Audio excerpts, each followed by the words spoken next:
ఇలా కాంగ్రెస్ పార్టీ మాది బీజేపీ పాకిస్తాన్ జట్టాడ. ఇవాళ ఇండియా పాకిస్తాన్ మ్యాచ్ అయితే ఈ దేశంలోని ప్రతి యువకుడు భారతీయ జనతా పార్టీని తెలుస్తాడు. ప్రతి యువకుడు నరేంద్ర మోడీని తెలుస్తాడు. ఇండియా పాకిస్తాన్ మ్యాచ్ అయితే భారతీయ జనతా పార్టీని ఆ మ్యాచ్ లో చూసుకుంటారు. ఇండియా గెలిచిందంటే ఇలా భారతీయ జనతా పార్టీ గెలిచింది. ఎందుకంటే భారతీయ జనతా పార్టీ ఈ దేశం కోసం పనిచేస్తుంది, ధర్మం కోసం పనిచేస్తుంది. భారతీయ జనతా పార్టీ కార్యకర్తలు త్యాగానికైనా సిద్దమవుతారు దేశం కోసం. కానీ ఏ రోజు ఇండియా పాకిస్తాన్ మ్యాచ్ అయితే కూడా ఇలా కాంగ్రెస్ పార్టీని గుర్తించుకునే పసలేదు. ఇలా కాంగ్రెస్ పార్టీ ఒక వర్గం ఓట్ల కోసం కక్కుర్చిపడే ప్రయత్నం చేస్తున్నది. ఇలా ఒక నాయకుడు ఒక వర్గానికి అనుకూలంగా వ్యవహరిస్తే మాట్లాడితే ఇంకో నాయకుడు దాని నుంచి ప్రజల దృష్టి మళ్లించడానికి భారతీయ జనతా పార్టీని పాకిస్తాన్ జట్టుగా పోల్చే ప్రయత్నం చేస్తున్నారు. చూడండి, ఇది కాంగ్రెస్ పార్టీ అంటేనే అది ముస్లిం సోదరుల యొక్క పార్టీ, ముస్లింల యొక్క పార్టీ. అది ఆ పార్టీ మీ సొంతం. మీ యొక్క హస్తం లేకుండా కాంగ్రెస్ పార్టీ ఎప్పుడు కూడా అధికారంలోకి రాలే. ఇప్పుడు మళ్ళీ వస్తుంది అంటే అది ముస్లిం సోదరీమణుల యొక్క త్యాగం అని చెప్పి మీకు ఈ సందర్భంగా మనం చెప్తున్నాం. ముస్లింలు ఎక్కడుంటే అక్కడ అన్ని నియోజకవర్గాల్లో ఈనాడు కాంగ్రెస్ పార్టీ గెలవబోతా ఉంది. అంటే మీ యొక్క అల్లా దయ, అల్లా కృప ఈ కాంగ్రెస్ పార్టీ అంటేనే అది ముస్లిం సోదరుల యొక్క పార్టీ, ముస్లింల యొక్క పార్టీ. అది ఆ పార్టీ మీ సొంతం. మీ యొక్క హస్తం లేకుండా కాంగ్రెస్ పార్టీ ఎప్పుడు కూడా అధికారంలోకి రాలే. ఇప్పుడు మళ్ళీ వస్తుంది అంటే అది ముస్లిం సోదరీమణుల యొక్క త్యాగం అని చెప్పి మీకు ఈ సందర్భంగా మనం చెప్తున్నాం. ముస్లింలు ఎక్కడుంటే అక్కడ అన్ని నియోజకవర్గాల్లో ఈనాడు కాంగ్రెస్ పార్టీ గెలవబోతా ఉంది. అంటే మీ యొక్క అల్లా దయ, అల్లా కృప ఈ దీని నుంచి ప్రజల్లో కూడా వ్యతిరేకత వస్తుందని భావించిన కాంగ్రెస్ పార్టీ భారతీయ జనతా పార్టీని పాకిస్తాన్ జట్టు అని పోస్తున్నది. ఇలా నేను దాన్నే స్వీకరిస్తున్నా. ఇలా పాకిస్తాన్ జట్టు కాదు మరి. ఇలా ఐపీఎల్ మ్యాచ్ నడుస్తుంది తెలంగాణ దేశంలో. ఇండియన్ పొలిటికల్ లీగ్ మ్యాచ్ లో మా కెప్టెన్ నరేంద్ర మోడీ గారు. మీరు క్రికెట్ తో పోలుస్తారు కదా, అసలు కాంగ్రెస్ పార్టీ కెప్టెన్ ఎవరు? మా ప్రధానమంత్రి అభ్యర్థి నరేంద్ర మోడీ గారు. కాంగ్రెస్ పార్టీ ప్రధానమంత్రి అభ్యర్థి ఎవరు? ఈ దేశాన్ని రక్షించే వ్యక్తి కాంగ్రెస్ పార్టీలో ఎవరున్నారు? ఈ దేశాన్ని అభివృద్ధి చేసే వ్యక్తి కాంగ్రెస్ పార్టీలో ఎవరున్నారు?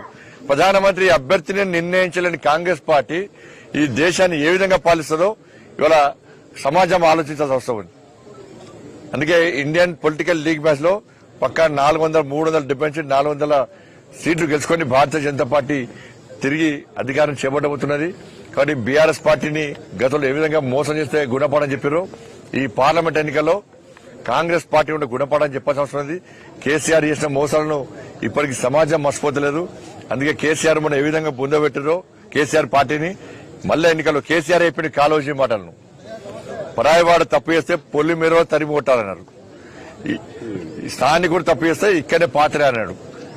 మొన్న తరిమి కొట్టిర్రు.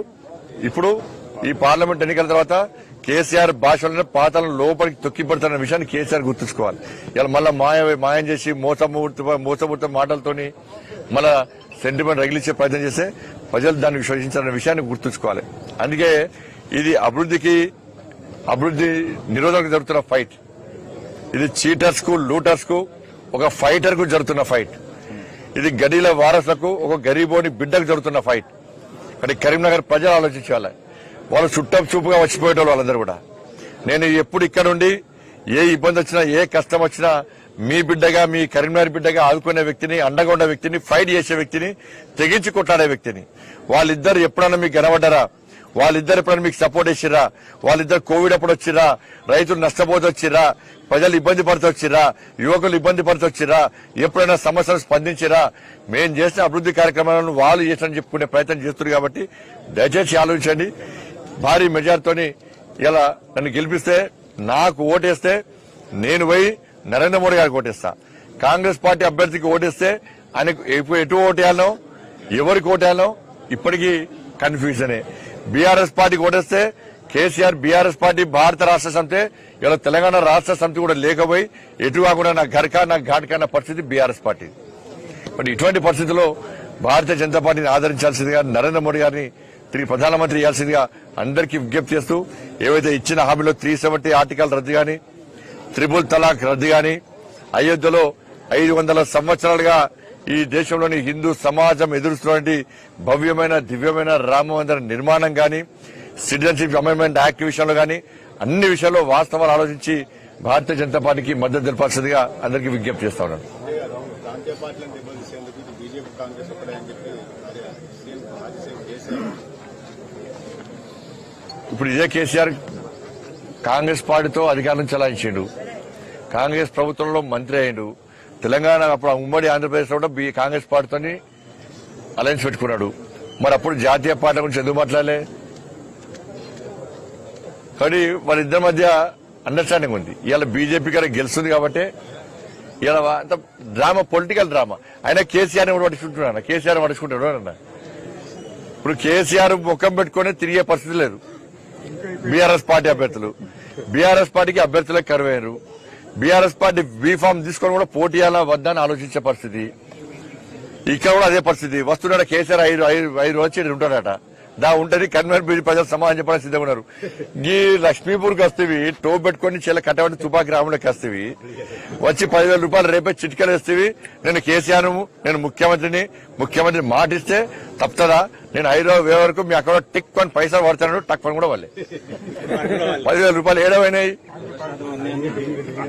ఇవాళ వెమ్లవాడ దేవస్థానాన్ని ప్రసాదం స్కీమ్ కింద నేను పెడతా అంటే ఎందుకు సహకరించలే?